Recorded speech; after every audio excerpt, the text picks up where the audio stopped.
Welcome to Red Pill Revolution. My name is Austin Adams.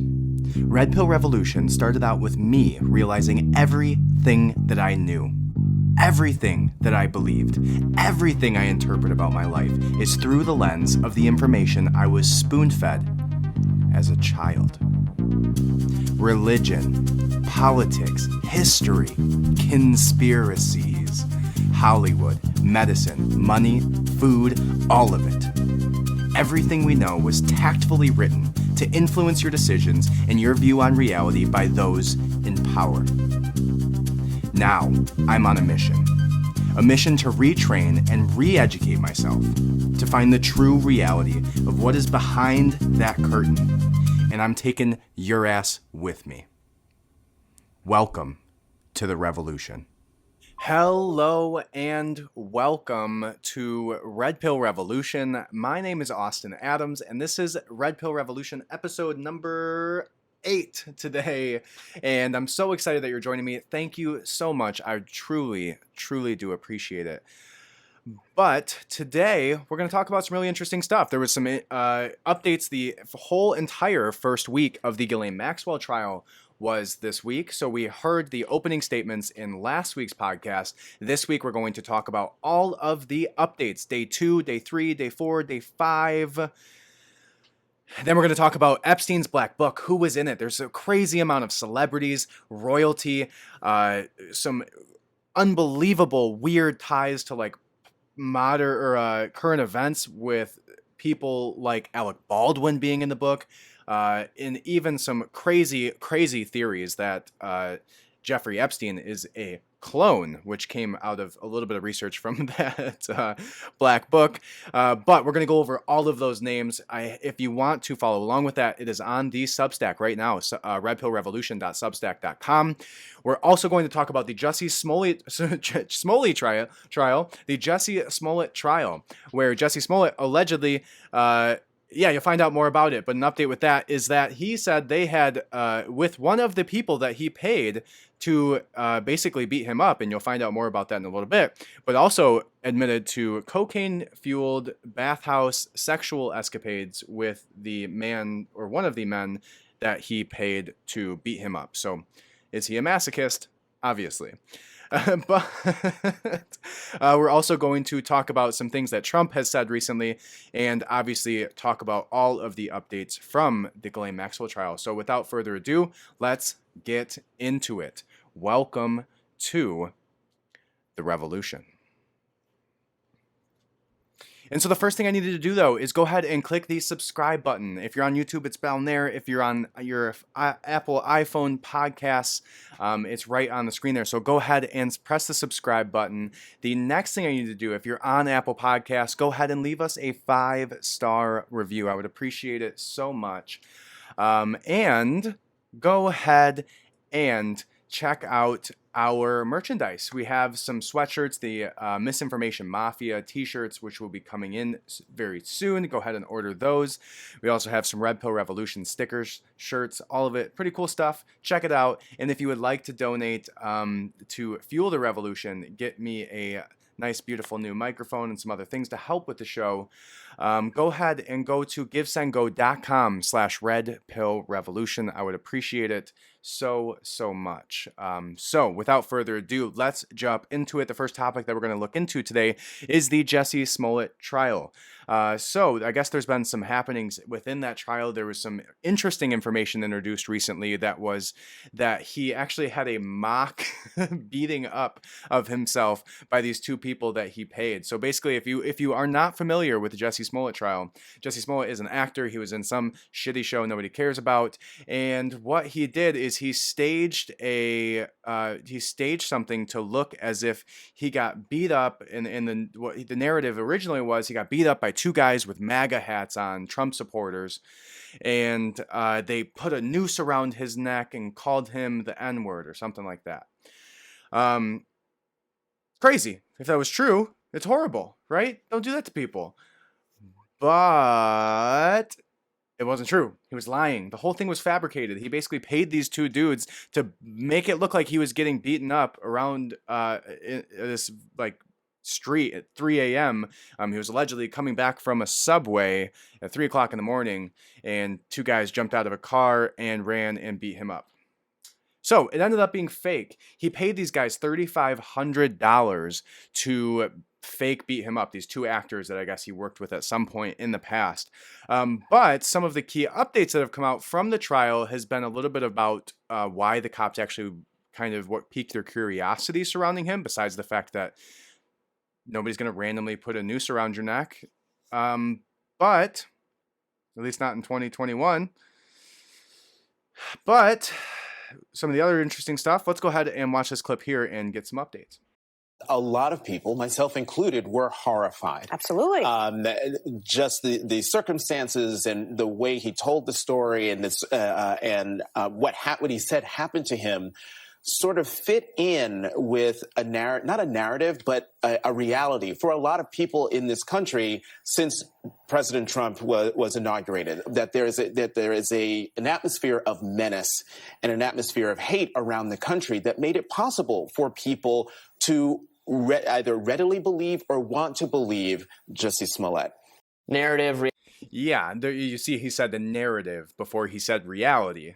The reality a lot of people face is not getting the shit kicked out of them by two people who scream MAGA and then call you the N-word and then put a noose around your neck in the middle of the night at 2 a.m. That's not the reality of people coming out of the Trump administration. That's such a stupid thing to say. But I digress.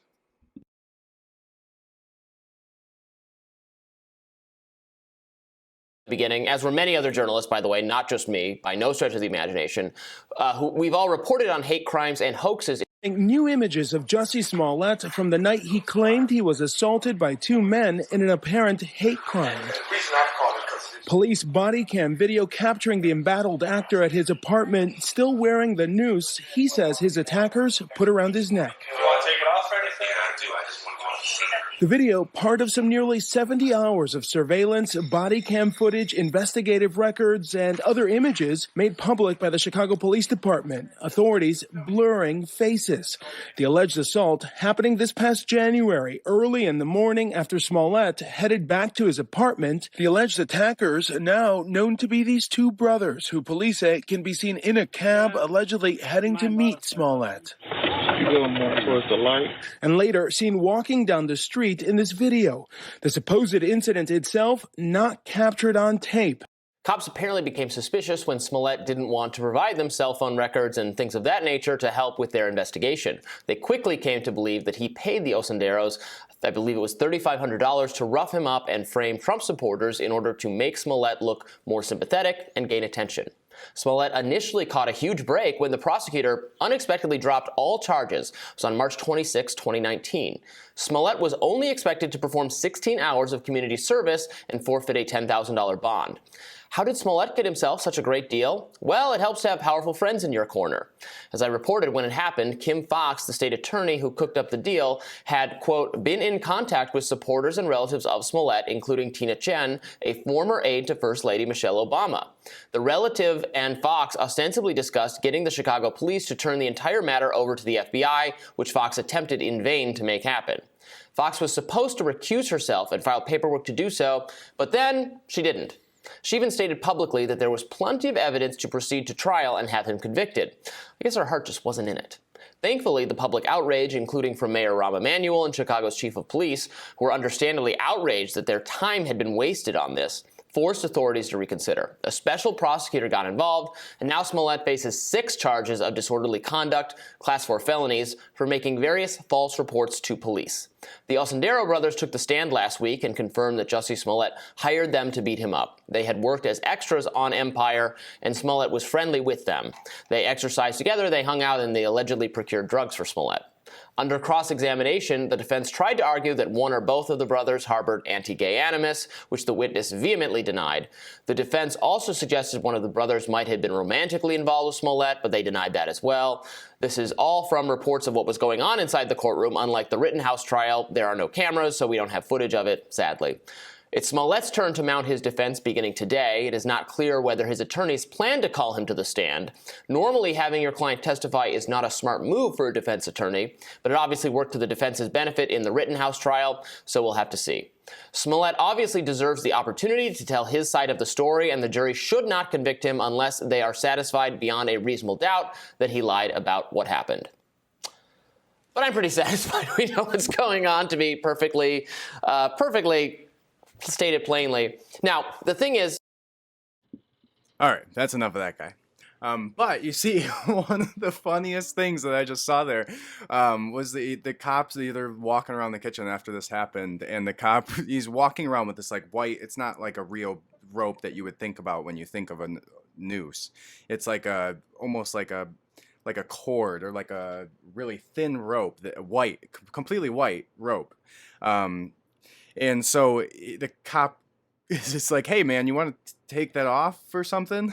He goes, oh, yeah, I did. I just wanted you guys to see it. So it was like he kept that thing around his neck for like 2 hours after he was even questioned by the police. And then as the police started to ask him for his phone records, kind of digging into the situation a little bit further, that's when some red flags started to come out when Jussie Smollett didn't want to give his phone over. So that caused some situations to go on there. So then the judge basically had ties to Michelle Obama and a few people within higher powers, and gave him 16 hours of community service for not just filing a wrongful police report, which is what he was, I guess, being tried for originally, but what he should be tried for like 16 hours of community service for committing an act that's intention solely is to drive our community of people against each other, is to cause not only a divide, but cause a racial divide in the United States that pinpointed people. And you heard it from the guy originally who said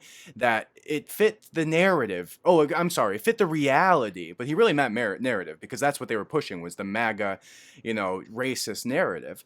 And so all Smollett was trying to do was to gain some notoriety, because I guess something about his show wasn't getting renewed, or he wasn't getting renewed for his show, or his contract was coming up. That's what it was. His contract was coming up for a show, and he wanted to see if he could negotiate a higher contract, is the idea behind getting some hype from, I guess, the black community off of him, and the white liberal left community, or somehow off of him being beat up by MAGA haters or MAGA supporters. So for literally trying to cause a country-wide divide between races, this guy got 16 hours of community service, which could be done in 4 days, 4 hours a day. No mathematician, but I got that one.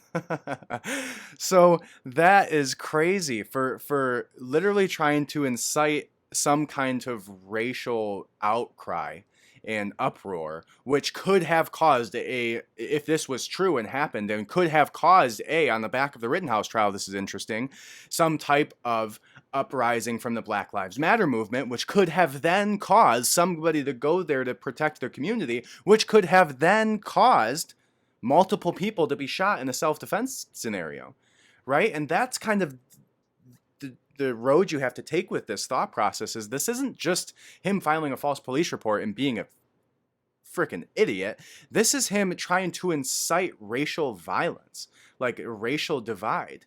And he got 16 hours of community service for that originally. And then somebody from the state came in and said, we're not going to do that. We're going to have a special prosecutor came in, and now that's why there is an actual trial, like there should have been originally. So interesting stuff coming out of that. I guess Jussie Smollett was supposed to take the stand today, so we will see what the outcome of that is moving forward. So I'll keep you updated on that. Next thing we're going to talk about here is just something I found super funny. Side note, it's really not much to go on a rant about, but what Trump goes here, let's just watch. It's hilarious. They were taking down the tents, they left all the tents, they left everything. Couldn't they have flown in a couple of hundred pilots and flown the planes up?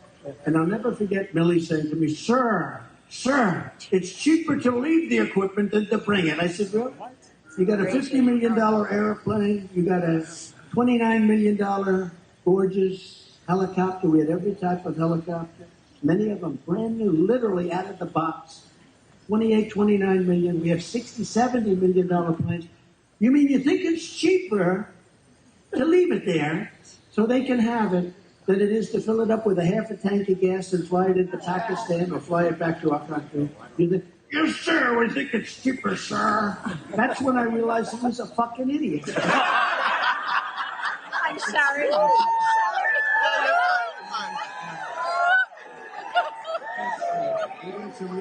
I'll tell you what, though, I got to know, look, we defeated ISIS 100% of the caliphate. I got to know a lot of the generals. I got to know a lot of them. And they are great. But the television generals have been, they're just bad. The politicians are just bad. So it's like, who was that? Like, Milley was the general at the time under the Trump administration. And so he was advising Trump on whether or not to leave stuff when in Afghanistan when we took our troops out. And he says that's when I knew he's a fucking idiot. And now we know that Trump's impressions of people are equally as bad as mine.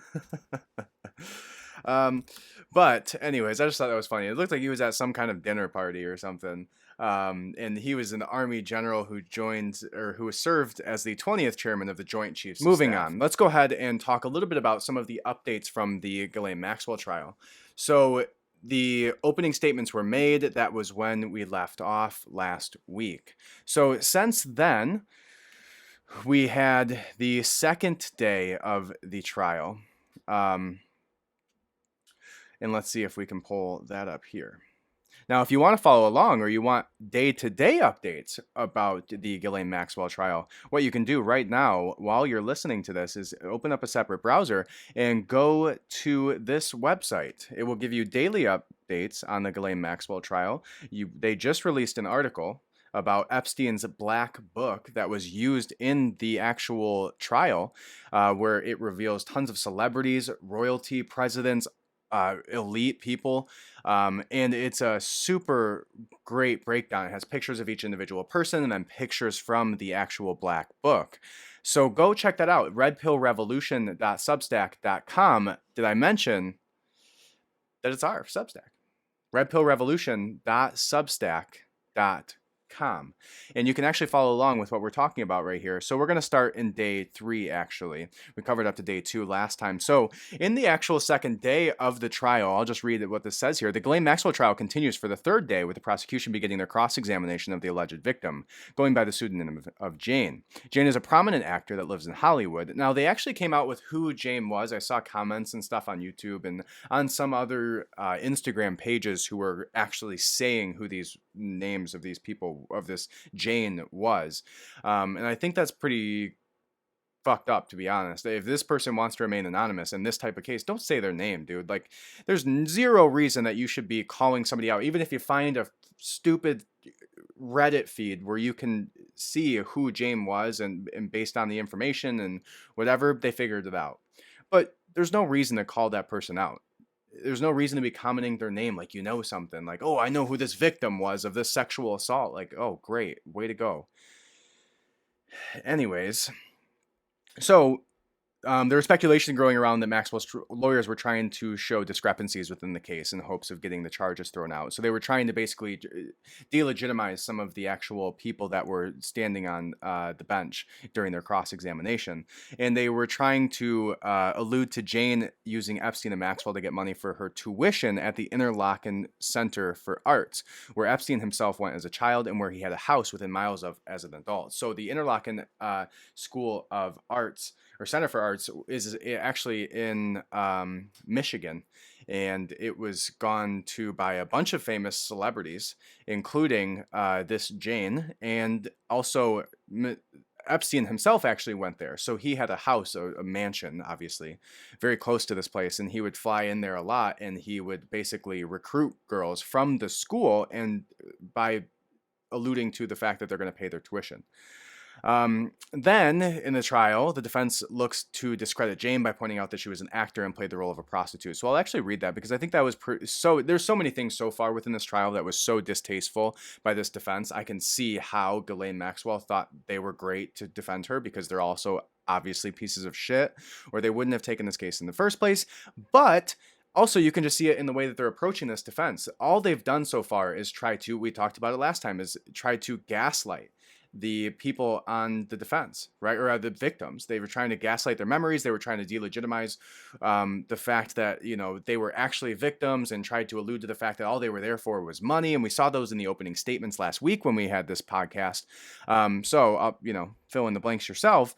But it said Menninger, who is one of her defense attorneys, said, and since you've played the roles, since then you've played roles like a cancer patient, which Jane said yes. Menninger said prostitute. Jane said, not my favorite role. Menninger said, can you cry on demand? And Jane said, no, not always. That's not really how it works. So all that defense attorney is trying to do there is trying to make it look like anything that Jane does, as if they're just trying to delegitimize the victims. They're just trying to muddy the water enough so that the jury has reason to believe that there's an ulterior motive, or reason to believe that these people are lying, or that when she cries about the fact that she was sexually molested by this rapist, Epstein, and the rapist of Ghislaine Maxwell, that, that's just crocodile tears because you're an actress who played a cancer patient. Like, well, how is that even relevant? And why is the fact that she's a prostitute relevant? Because they're literally trying to shame her. They're trying to put a shadow and cast a shadow on her character in a way so that it will manipulate the jury to not take her account very seriously. And that's their whole defense so far. We've seen a lot of this case this whole last week. And so now we know kind of the direction that they're trying to go when they're addressing the things that were done. And all they've done so far is try to muddy that water. And so that was day 3. Day 4 of the trial was when the Black Book got released. It was when we actually learned about a bunch of the visits from Clinton going to the White House. So there was a Freedom of Information Act request done by a news company. I can't recall the name of it. I should, because they did great work finding this out. But they basically did a Freedom of Information Act request where they requested the records of everybody who was in the White House during the Clinton administration, and found out the fact that Epstein went to the White House, went to the fundamental structure of our government where our president lives, this sex trafficking rapist, walked through those doors proud to be there. In one administration that got cut short because that guy was a creepy fuck himself. But 17 times he went to the White House in a 3-year span that Clinton was actually president of the United States. Do you know how many times friends, like close, deep to my heart, friends have come to my house? Not, for the most part, not 17, maybe a couple people, but not 17. And Epstein's in the White House specifically, and there's pictures of this. There's pictures of Clinton in the White House sitting there with Jeffrey Epstein. So then basically what happens in this trial is that the maintenance employee of Epstein is now being questioned by the defense, as well as questioned by the prosecution, to figure out some of the information about the massages, some of the information about this booklet that was released regarding the mannerisms that this maintenance man was supposed to hold. And it sounds like to me like he was more than a maintenance man. It sounds like he was their chauffeur. It sounds like he was more of like an actual kind of like errand runner, as well as doing maintenance around the house and groundskeeping and things like that. So he would go pick these women or these children up from the airport and bring them to Epstein's house. And so he was questioned, and let's talk a little bit about that. So when they began their examination, Jeffrey's maintenance employees spoke about cleaning up after the massages. So he cleaned the house as well. And he recalls finding a large dildo in the room, along with pictures of nude women in Ghislaine Maxwell's drawer. So we'll talk a little bit about, let's go through some of that here. So this is the day 4 trial transcriptions where they are questioning Juan Alessi. And this is how it starts. Where do you come from? And he says, Quito, Ecuador. And the prosecution says, when did you move to Florida? Early in 1984. I worked for a wealthy family in Palm Beach. I was a maintenance guy. Then I worked for Mr. Epstein. How did you meet Epstein? I was working at Mr. Wexner's mother's house. And if you don't know who Lex Wexner is, he is a clothing. Let me make sure I get that right.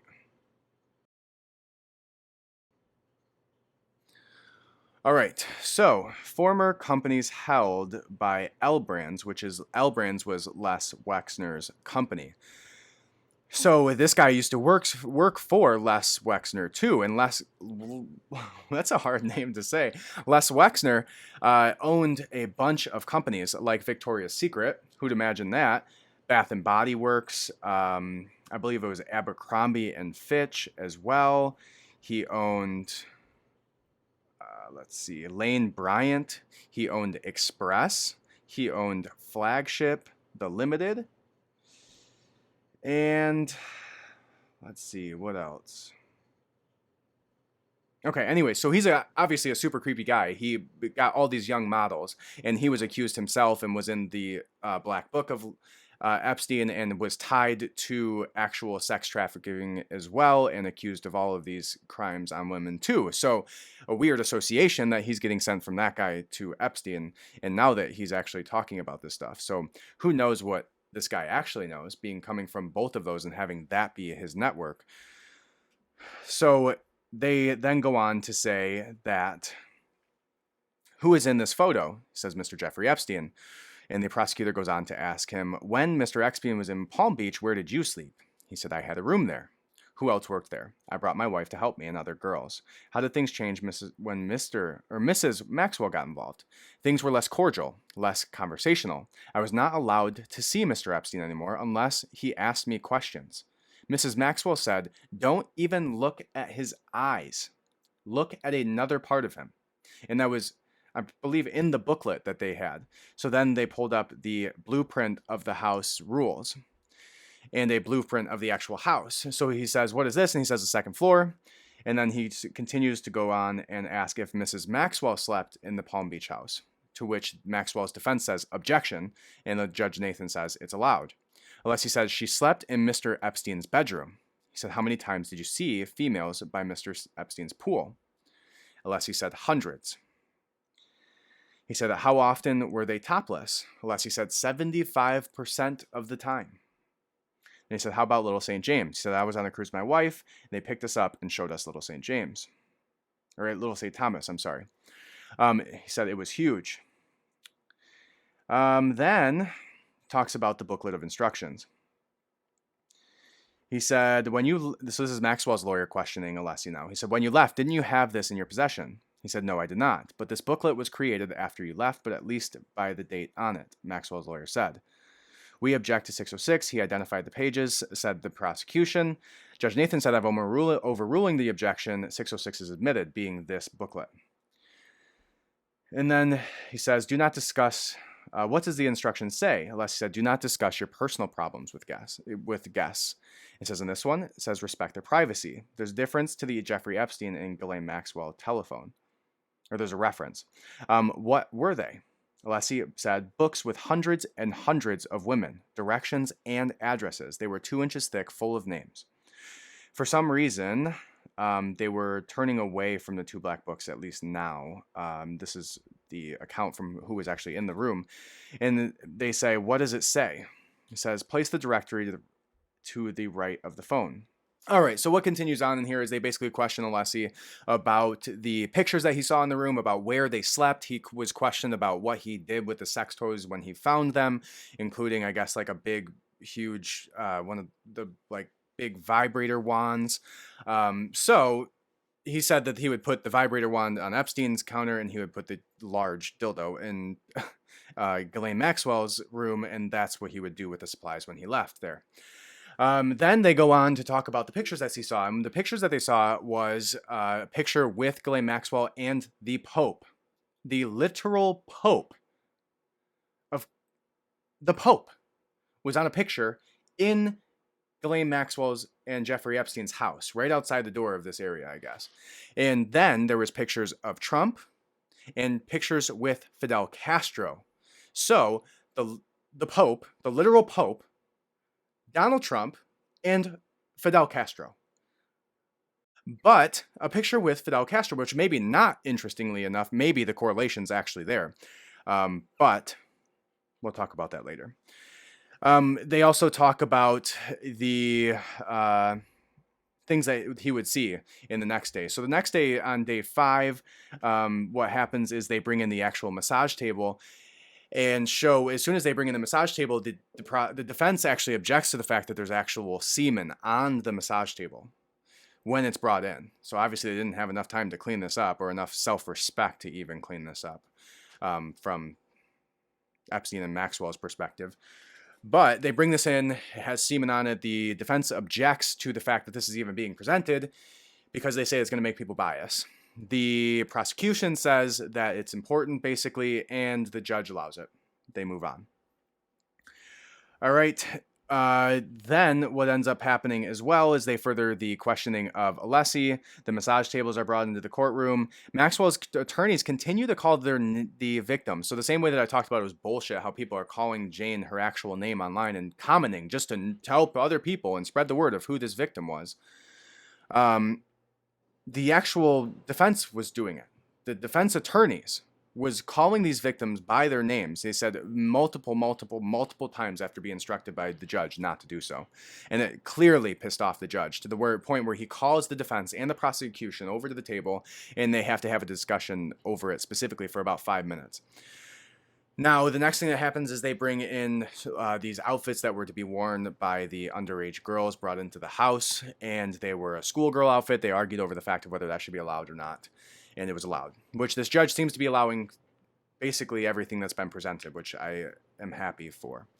Then what we ended up doing is curating a whole list here for you guys of some of the more notable names that I saw within Jeffrey Epstein's Black Book. So starting from the top here, this was considered Government Exhibit 52, aka Jeffrey Epstein's Little Black Book. The most anticipated piece of evidence in the United States versus Ghislaine Maxwell trial was revealed in court on Friday. The Rolodex-style directory contained dozens upon dozens of entries with the contact information of Epstein's acquaintances and associates, many of whom were prominent celebrities, businessmen, and politicians.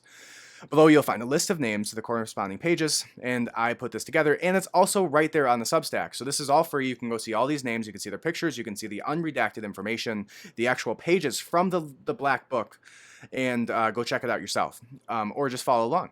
So the first person is David Blaine. Super creepy, super weird. Don't know the association. Don't know how he's tied to it, but very, very weird. It's obviously not financial. But it is interesting to note the correlation, because we're going to talk about this later, that the CIA actually, during Project MKUltra, which was released 30 or 20 so years ago, but the information was released on that, and they had a magician come in to teach them sleight of hand techniques so they could actually drug girls without their knowledge. Weird correlation. But anyways, David Blaine. So David Blaine's the first one on the list. He is a celebrity magician. He's a celebrity magician, and he, if you're not looking at the picture, is standing there with a bunch of cards. And so he's on there. David Blaine. Don't know what to make of it. Don't know the correlation. Don't know how he has anything to do with it. Haven't looked much into it. But if you know anything, let me know. Leave a comment in or on the Instagram at RedPillRevolt. The next person that we have, which is hilarious and interesting ties and correlations to current events as well, is Alec Baldwin is in Epstein's Black Book of Contacts. Alec Baldwin, the one where there was rumors that okay, let's back up. If you don't know who Alec Baldwin is, he's the former actor turned murderer who shot somebody on set recently. I'm sure you've heard this by now. If you haven't, you're in a hole. And he shot somebody, and the person that he shot was the director or part of the videography team or something like that, or production company, and had nothing to do with the set. So it's not like he was sitting there pointing the weapon at somebody who was a part of the actual movie and then pulled the trigger. He was literally holding the weapon at somebody and pointing it at somebody who was not a part of the actual acting, not a part of the actual set, and somehow had his finger on the trigger and pulled it at this woman. Now, the woman, it's herself, who's now deceased, rest in peace, but her and her husband apparently has ties somehow into, they were working on some type of documentary regarding pedophilia. So Alec Baldwin, the one who shot this woman, a part of the production company who was working on her own side documentary on pedophilia, somehow gets murdered randomly on set. And if you missed his bullshit 60 Minutes or whatever they just did on him, they did this long interview with Alec Baldwin, where I don't know what happened because I didn't listen because I don't care. Who cares? He's nothing of value to say. But anyways, he is obviously a creep and is tied to Epstein in some way, and that little string that you can pull on there might be something to look further into, where there was allegedly this rumor about her working on a documentary regarding pedophilia. And then there was also some interesting ties between her husband and the Clinton Foundation, if I'm... All right, so this says that basically the husband worked for Latham and Watkins office, which represents the Clintons, and Michael Sussman, who was recently indicted by John Durham. To add another strange plot twist, Helena Hutchins is originally from the Ukraine and grew up on a Soviet military base. So, let's see.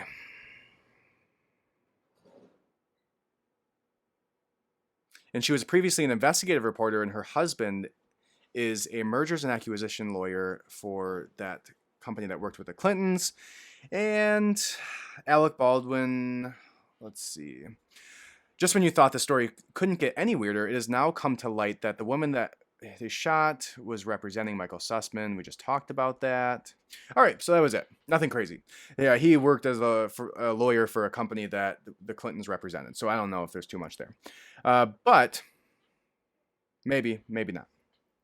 How did we even get there? Oh yeah, Alec Baldwin was on the Black Book. Okay, so interesting. Now the next really interesting one is Courtney Love. Courtney Love is a famous Hollywood actress, right? Actress. And she also is the former widow of deceased now Kurt Cobain. The one who's, there's this whole crazy conspiracy around how he ended up dying and committing suicide, allegedly. But she was in the book of Jeffrey Epstein's Black Book of Contacts. So the widow of Kurt Cobain, who himself, there's also rumors online that he had something where he was trying to come out with a few other artists, that they were going to come out with a part of this documentary on pedophilia. Interesting. So the next person is Dustin Hoffman. Dustin Hoffman is a actor, quite kind of creepy in this picture actually, but he's from a few things. Mick Jagger. So the knighted, I believe, Sir Mick Jagger was in Epstein's book. Now a rock star himself, and I'm sure had his fair share of crazy partying, but he's also a multi-millionaire, probably has ties in the finance industry. Who knows what that is about. So next one is Jimmy Buffett, also a weird one. Don't know what to make of that. Jimmy Buffett, you got some questions to answer. But Chris Tucker. So Chris Tucker was on the Epstein flight logs a bunch of times. The Chris Tucker, Rush Hour. He's from Rush Hour 2. He's from Rush Hour 3. He's from... Chris Tucker's from a bunch of movies. Let's see if we can pull up his Rolodex here. But Chris Tucker was on the list, and he flew on Epstein's flight log. He's on the flight log a ton of times, going to Little St. Thomas, going all over. He's one of the top people who were on the actual flight logs. So here's his website where he goes over his book. So he was in Silver Linings Playbook. He was in all of the Rush Hours. He was in Money Talks. He was in The Fifth Element, Dead Presidents, House Party. So really not in a ton of them, but mostly Rush Hour. He was in Rush Hour. Yeah, Yeah, that's his big ones. All right, so I thought he was from more than that. I guess I just liked him from Rush Hour, but now I don't because he's a creepy pedophile who flew on Epstein's plane a bunch of times. So one of the most reiterated names throughout the list was Chris Tucker. The next one is Kevin Spacey. That's an obvious tie. Creepy pedophile himself who is called out during the last few years. So no surprises there. There was also rumors that came out that Michael Jackson was on it. I couldn't confirm that. Didn't see a name in there that had anything to do with Michael Jackson. So that's one that's not true that I've seen around. The other one was Tom Hanks. People said that his name was on it. That was also not true that I could find his name being in there. Now here's an interesting one. So Epstein called himself a science philanthropist and donated like millions and millions of dollars to prestigious scientific universities such as Harvard, MIT, Santa Fe Institute. Several of his money was actually continued to be taken by these universities even after he was convicted in 2008, like MIT continued taking his donations. A partial list of the biggest scientific names in Epstein's book was the theoretical physicist and New York Times bestselling author Stephen Hawking. Stephen Hawking was in his book, or his contact book, which is interesting. Obviously, there's probably not much that quadriplegic could have done to attack anybody or to do any of these atrocious acts himself. But interesting that his name's in there. He also the paleontologist and evolutionary biologist Stephen Jay Gould, Oliver Sacks, the neurologist and best-selling author George M. Church, and a molecular engineer who worked to identify genes that could be altered to create superhumans, and the MIT theoretical physicist Frank Welskrek, a Nobel laureate. Don't know what that means. So one of the most puzzling things about Epstein is I guess he used to like just surround himself with all these scientists, and he'd even throw like science parties at his house where all these prominent scientists from all these colleges that he donated to, like MIT, like Harvard, like Santa Fe Institute, would show up to his parties, obviously, because they were probably obligated with all these millions of dollars he was throwing at them. And they would talk science. And there was largely reported that Epstein just like didn't really engage much in these conversations, but liked to think of himself as a super smart scientist. And so he had all these contacts in there that were very well-known scientists, like Stephen Hawking, which is an interesting one. Okay, now the next ones are the most interesting to me and probably the most interesting to you, which is Peter Soros. So the nephew of George Soros was in Epstein's book. George Soros being the puppeteer master, and you'll see that as a list throughout here, one of the puppeteer masters and the philanthropist who has been himself the center of attention for crushing countries' financial institutions through shorting them and several financial acts like that by basically just completely crashing a country's whole economy and causing countries to become third world countries because George Soros crashed their whole economy. Anyways, Peter Soros is in Epstein's Black Book.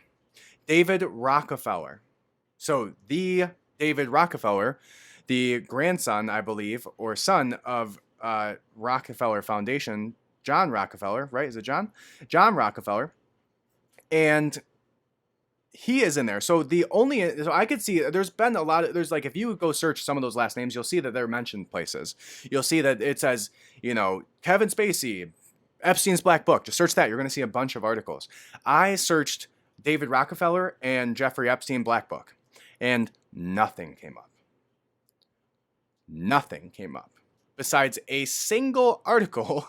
And this is where we're going to go deep on this one. A single article that claims that Jeffrey Epstein is a clone once you get deep enough into it. So that is on the Substack. You can actually click it and open the article. So pull on that string. Go read that article. It's in the Substack right now. You can go check it out. It's by... let's see, it was some random blog. It was canucknews.ca. You can go check that out, where they make this whole web of crazy yarn string ties of information that eventually leads to eugenics Nazis, David Rockefeller, and Epstein being a clone.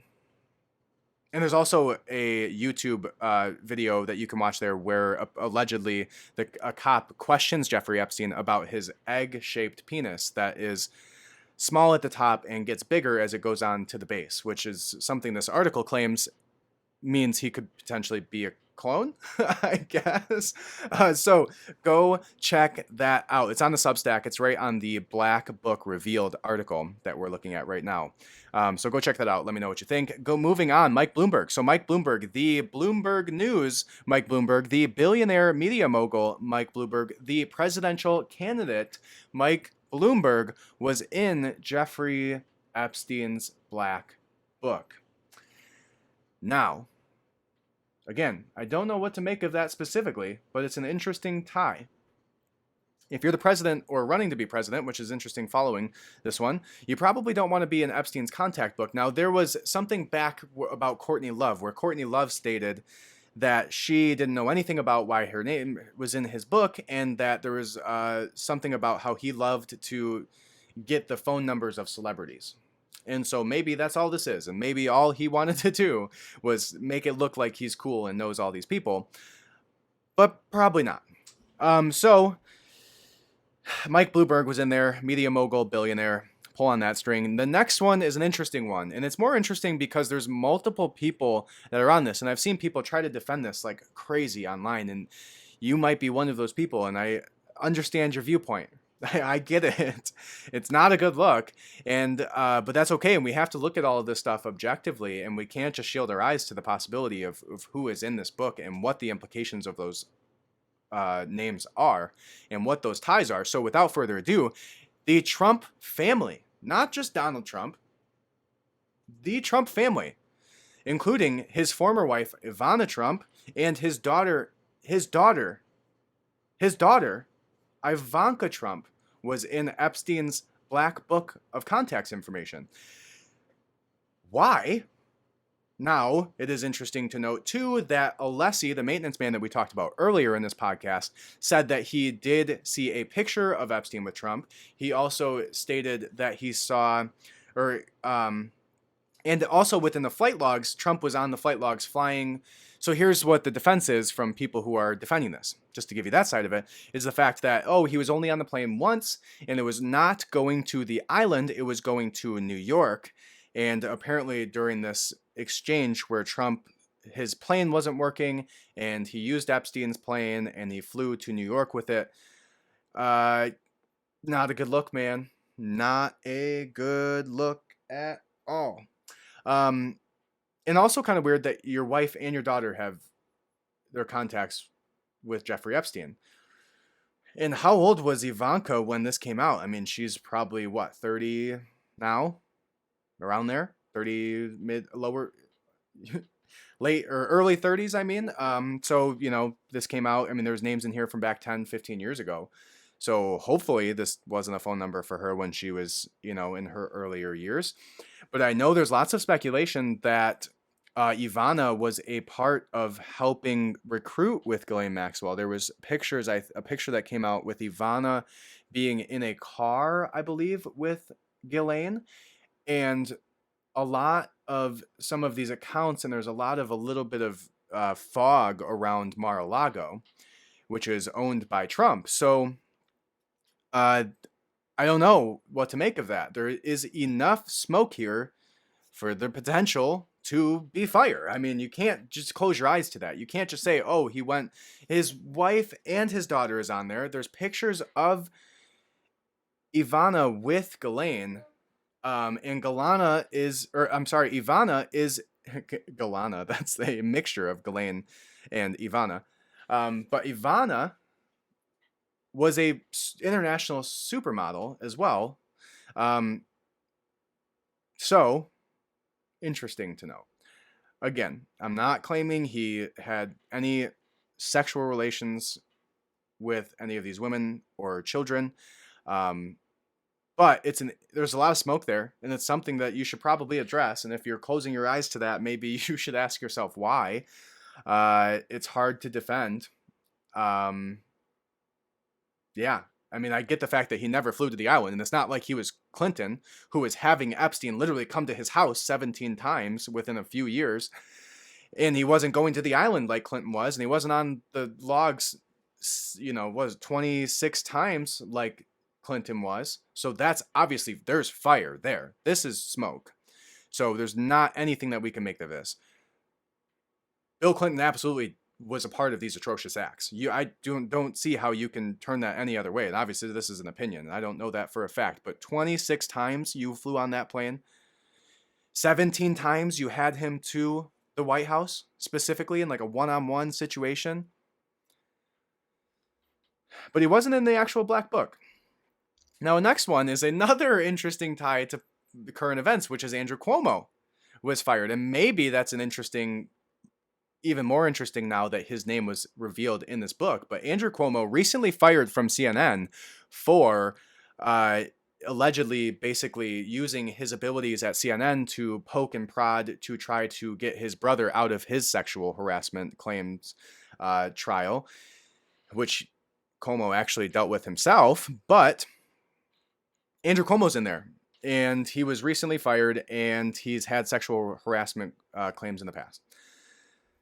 And then the last one that we'll talk about today is Richard Branson. So Richard Branson's an interesting one. He originally denied having any contact or to be anything a part of Epstein, and that was following 2008.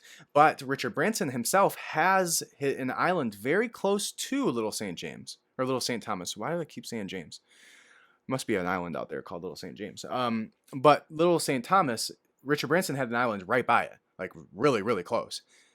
And I don't know if a bunch of billionaires just have a bunch of islands in the Bahamas right next to each other where they go to do partying and weird devil seances and satanic rituals on children. But that seems to be the case to me.